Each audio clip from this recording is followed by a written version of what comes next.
So we're an international non-governmental organization founded over 20 years ago to support access to rehabilitation and assistive technologies around the world.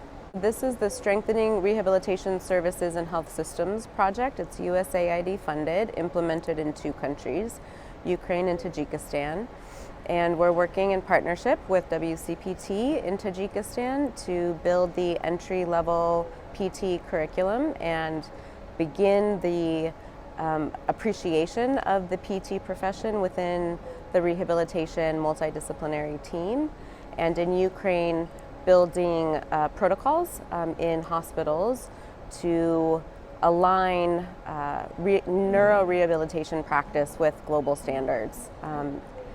Additionally, we'll be building out a clinical placement program in partnership with 3 universities at the 3 clinics where we've been working over the past 5 years to build administrative and managerial capacity around rehab as well as clinical capacity.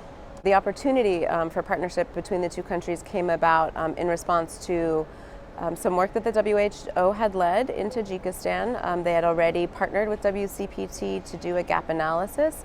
And the ground was fertile for taking the next step, which is building the bachelor level PT curriculum.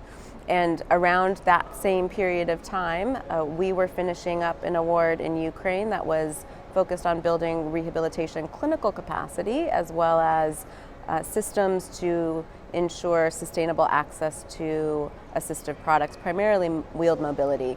And when an RFA came out, we saw the opportunity to do both countries, both under the umbrella of the Rehab 2030 agenda and leveraging both of the WCPT and UCP wheel skills. UCP working primarily in country, building and contextualizing global guidelines to local contexts, and being able to partner with WCPT to do just that in Tajikistan on the heels of a gap analysis. It's only just begun formally with this project, but certainly in the past WCPT has been a partner. We work with associations around the world and support their capacity, either directly building clinical capacity or administrative capacity to interpret and contextualize the WCPT guidelines and standards, scope of practice, development at whatever stage of development the country might be to professionalize PT. So in that regard, we've partnered with WCPT for quite some time in a number of countries. This more formalized partnership is really still quite new. This kickoff, I should say, the stakeholder followed on a kickoff meeting we had in Kiev where we jointly developed a work plan for Tajikistan. And I think the spirit is really great. The organizations, we understand each other. We really are looking for the same outcome, which is a global stakeholder buy-in of the curriculum that's being developed in Tajikistan and supporting each other's strengths along the way. It was great. It was lined up with a high-level disability forum that was hosted by the Tajik government. And much of that is a culmination of work that has happened over the previous several years to really put a spotlight on the government's interests in complying with the CRPD, the Convention on the Rights of Persons with Disability, and integrating rehabilitation into that conversation around how to ensure people with impairment have access to rehabilitation services.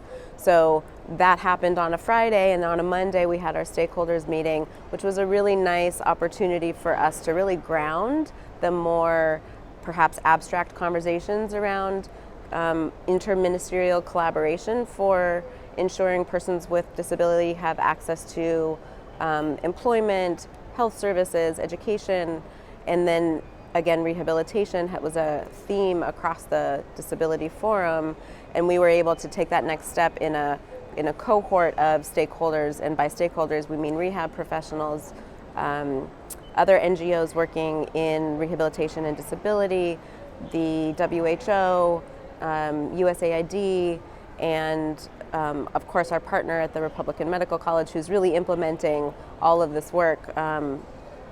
We're all together discussing how to contextualize again the WCPT guidelines based on existing capacity and what's realistic, what's practical for them to do in the period of time that we have for building their internal competency to train on the new curriculum. Certainly the PT profession is evolving. The PT profession in many countries is evolving. The concept of rehabilitation is new to most, and in a post-Soviet context where the legacy of physical therapy conjures up ideas of passive movement, massage, paraffin, mud,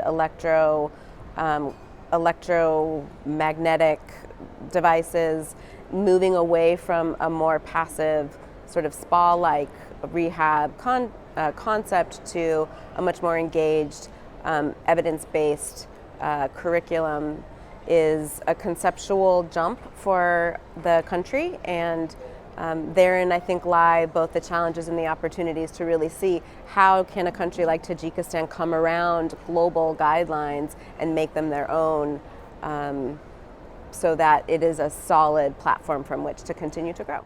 Like any project that's starting new and new partnership, there's learning to happen, but I have no reason to not be optimistic. I think we've got a great team.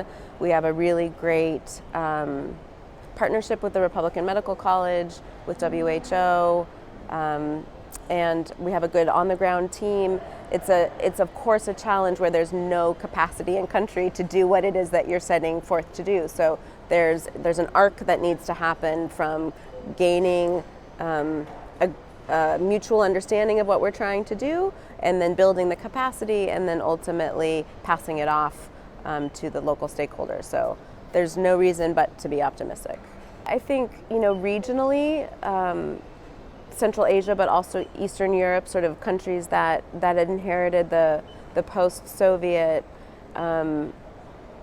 legacy, share many things in common, and then of course there's many things that are quite culturally distinct. But this opportunity to kind of work in a number of different post-Soviet states, I think, is really enriching the understanding about how to enter and partner in these types of environments. And I think we're all kind of excited about what will come out of the two-country initiatives, which are different, to see how we can then scale them in other countries.